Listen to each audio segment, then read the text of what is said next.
Hello, and welcome to the Brutal Iron Gym podcast, where our goal is to cut through the BS and deliver the brutal truth about topics related to health and happiness. Today's podcast number 1681. The topic is training, and the title is Training Changes from Off-Season to Contest Prep. Ooh. So I'm working with a client now.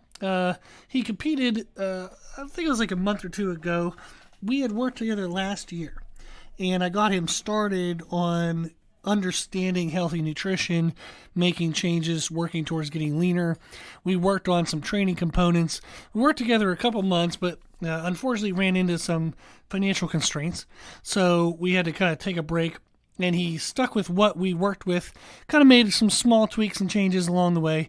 We ended up touching base again and understood that some of those changes might not have been the right changes, but he did what he could, and he ended up competing.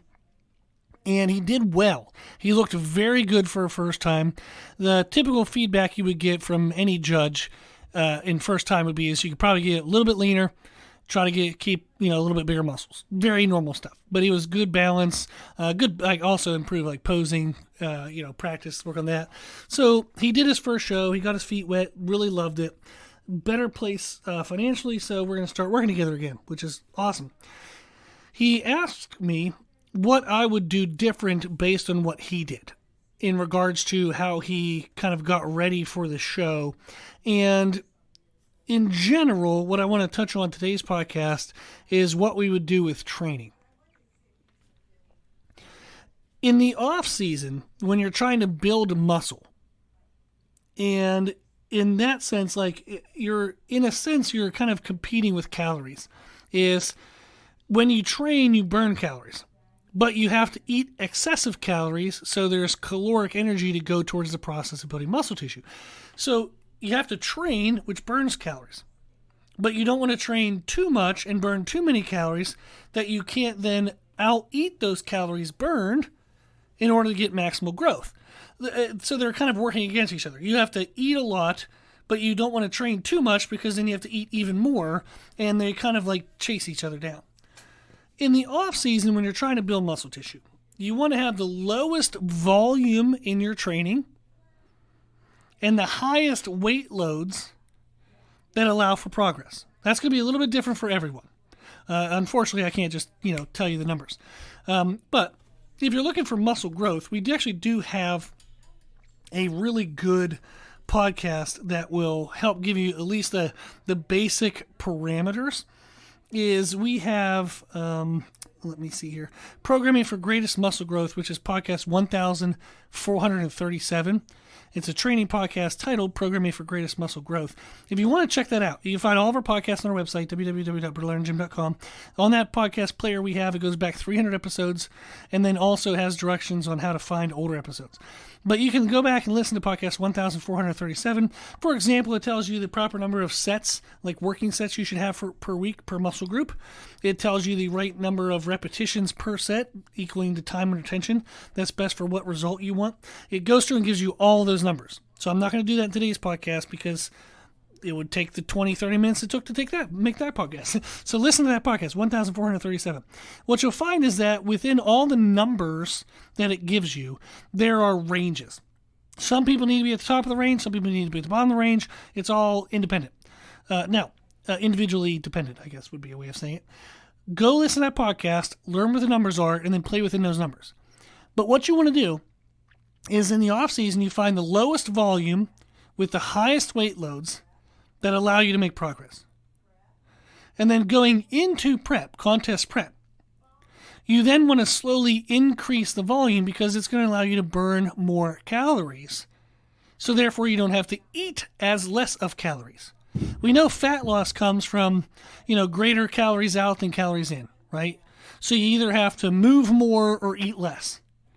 If we're off season, if we're using low volume, that means we have a huge space to increase during the prep in volume.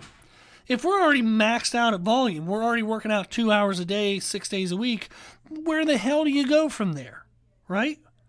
So that's absolutely unnecessary. Now, you're going to find professional bodybuilders, they train blah, blah, blah, blah, blah, blah, blah. there's a lot of difference. There's a lot of difference in the sense of drug support. If you're taking testosterone above normal physiological levels, so maybe you're on TRT and that's keeping you within healthy physiological levels, great.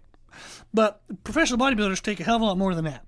And they take other substances, other drugs that help in various ways. Like they'll use insulin and growth hormone to push for more tissue development greater than what a typical like testosterone-based supplement would help in regards to like protein synthesis.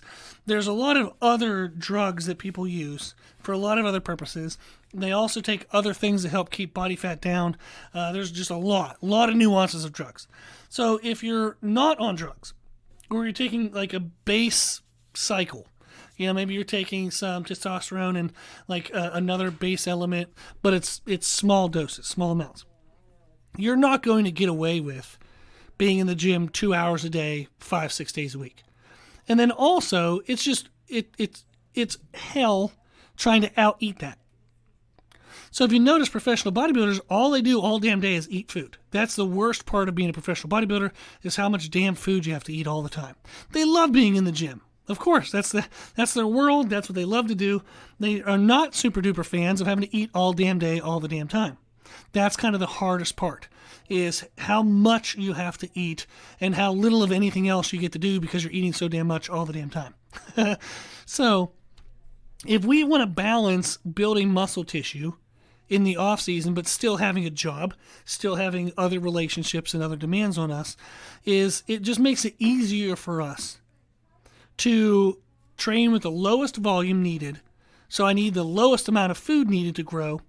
And then, as I said, as you go into prep, you then have more room to increase your training volume, which then means you don't have to decrease the amount of food you eat.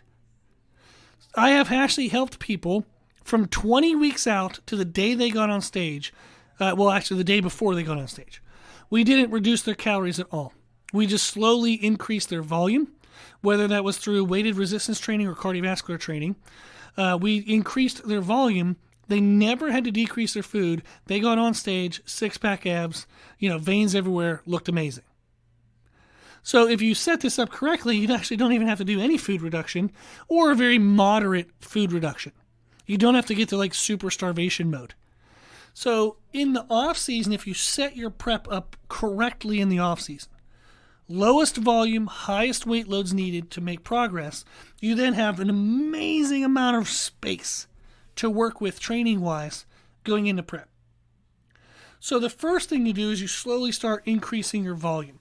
And this would be non-heaviest weight load movement volume. So let's say I have a chest workout, and I'm just making this super simple just for concept. I have dumbbell chest press, chest flies, and then dips, weighted dips. What I would look at is I would say, okay, maybe I can do some pre-exhaust. I can do a machine fly before the dumbbell presses, and then I can still keep the flies, still keep the dips. So I can add a little more volume. Or if I've 3 working sets of those things, I can bump them up to 4 working sets. You just slowly start increasing the volume. Either add working sets, you add another exercise or two. So you work the volume up, work the volume up, work the volume up. As you're doing that, what starts to happen is the volume gets closer to being like a maintenance level with your calories. So you no longer have a caloric surplus, as now you have basically just caloric maintenance. You're getting a little bit of water weight loss, a little bit of fat loss. As you continue to push the volume up even more, all of a sudden you're in a caloric deficit. You start getting more and more fat loss. But that starts to impair the recovery. Now, from each workout, you're recovering slightly less, slightly less, slightly less.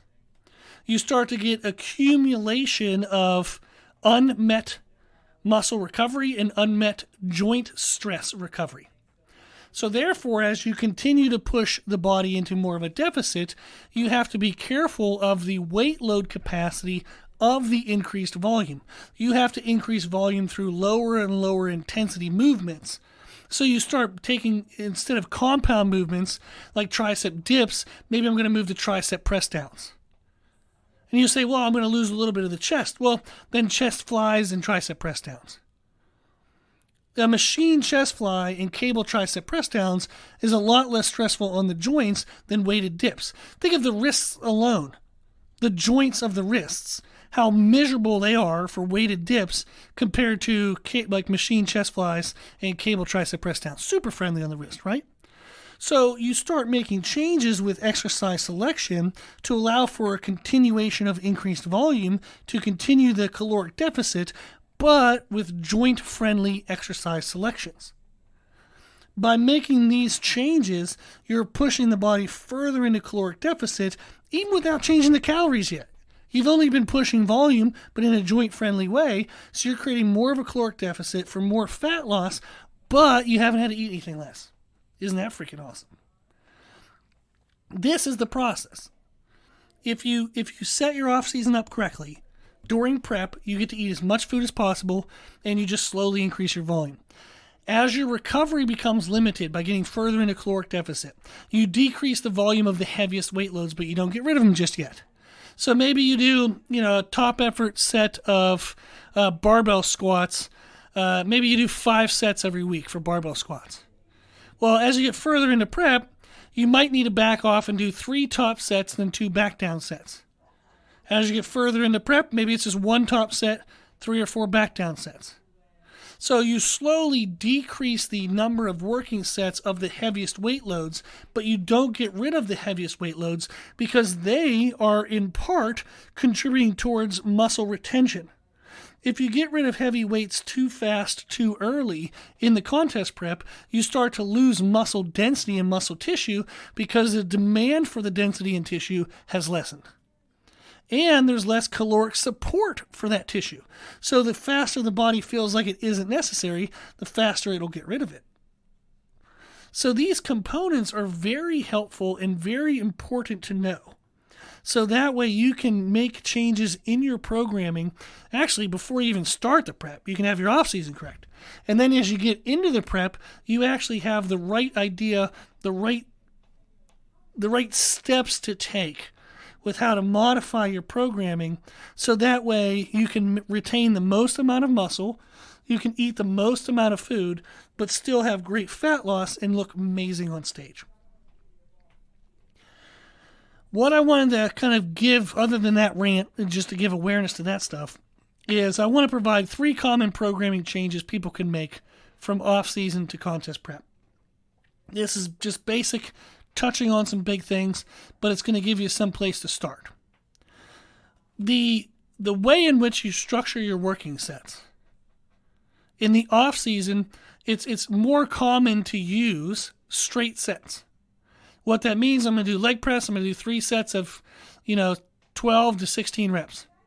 I'm going to do 1 set. I'm going to sit around for 5 minutes, catch my breath. Do another set, sit around for 5 minutes, catch my breath. Do the 3rd set. That's a straight sets. Just set, rest, set. Whereas in contest prep, to push volume up and not to spend eternity in the gym, you start using circuits.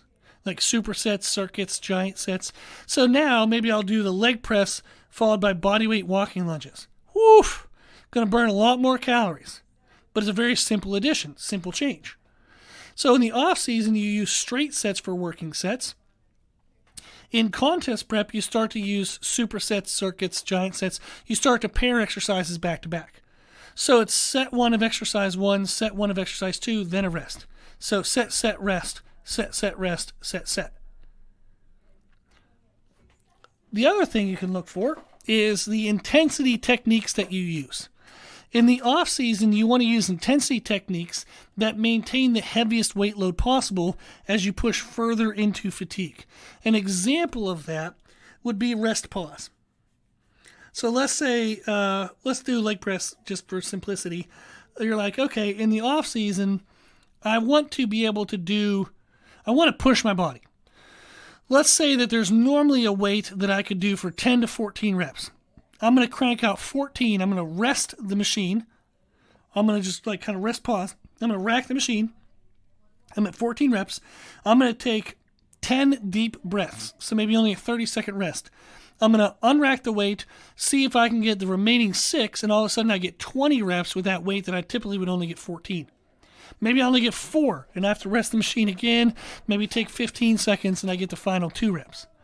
But rest pause is you take mini breaks, shorter rests than normal full rests, and you use the same weight to push out for more repetitions than typical. So maybe you would typically do 3 sets of 14 reps at that weight.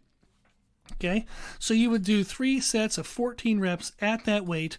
That would be 42 reps if I'm mathing correctly. So I think I got that right. But you're like, okay, in the off season, I'm going to do 2 sets of 14, which is 28 reps. But on that last set, I'm going to do rest pause to 20 reps total. So I might get 14, then I get 5, then I get 1. 14, 4, and 2. Maybe I only get 12. I have to get 4 and 4. But I'm going to eke out 20 reps on that last set. So now, all of a sudden, at that same weight that I used to only get 42 reps at, I'm now getting 48 reps. So using straight sets, I would only get 42 reps at that weight. But using an intensity technique such as rest pause, I can get 48 reps at that weight. That pushes me for more growth, that pushes me for more adaptation. Now, contrast to contest prep is we want to increase intensity, we want to increase volume, but we don't want to stress out the joints. So you would do a drop set. Okay? So I might, compared to the 3 sets of 14 that I would typically do, maybe I'll do 2 sets of 14, which is 28 reps. And then I'm going to do my last one. I'm going to do another set of 14, but I'm going to get up, drop a plate off on each side, and go for another set. Maybe I can crank out 8 to 12 reps. So I'm still going to get my 3 sets of 14 at that top weight, but I'm now adding extra volume, extra repetitions, but at a lighter weight load, so it's less stressful on the joints, but it's still stressful on the muscles. So you would change your intensity techniques in the contest prep to be techniques that allow for decreasing weight loads to increase volume, whereas in the off season, you would maintain the weight load to try to increase volume. The third concept we look at is exercise selection. In the off season, you want as many big compound movements as you can fit into your programming. In contest prep, you start to swap out compound movements for isolation movements. For example, rather than doing weighted dips, I do chest flies and tricep press downs. I would start to take away some of the bigger, more dominant compound movements, and especially more of the accessory ones, and swap them out for more isolated movements because it's easier on the joints. So this is a cool, fun, quick example of how you would make training changes from off-season to contest prep that allow you to get great results, continue to eat a lot of food, but you show up with your joints not feeling like shit. You're still going to be tired, but you're going to be ripped, lean, feeling great, looking great, all the good stuff. So I thought that was fun, just fun to share that. If you have any questions, always reach out. Our email is brutalirongym@gmail.com. I just love this kind of stuff. If you ever want to work with me for a show or anything like that, of course, we have our one-on-one services, and you can learn about all of our services on our website at www.brutalirongym.com. Cool. Okay, well, if you like today's podcast, share the podcast. Let people know what's beneficial in the podcast. Encourage them to listen to it so that way they can get benefit from their life into their life. And then thank you to those who donate to support the podcast. It does have a high hosting cost on all different platforms and whatnot. So I appreciate the donations as they help cover some of that cost. You can donate on our website, www.brutalirongym.com. If you like the information we share in our podcast, you can find more from us on our social media channels. You can find us and please follow us on Instagram and YouTube under the name Brutal Iron Gym. As always, I hope this was helpful and thank you for listening.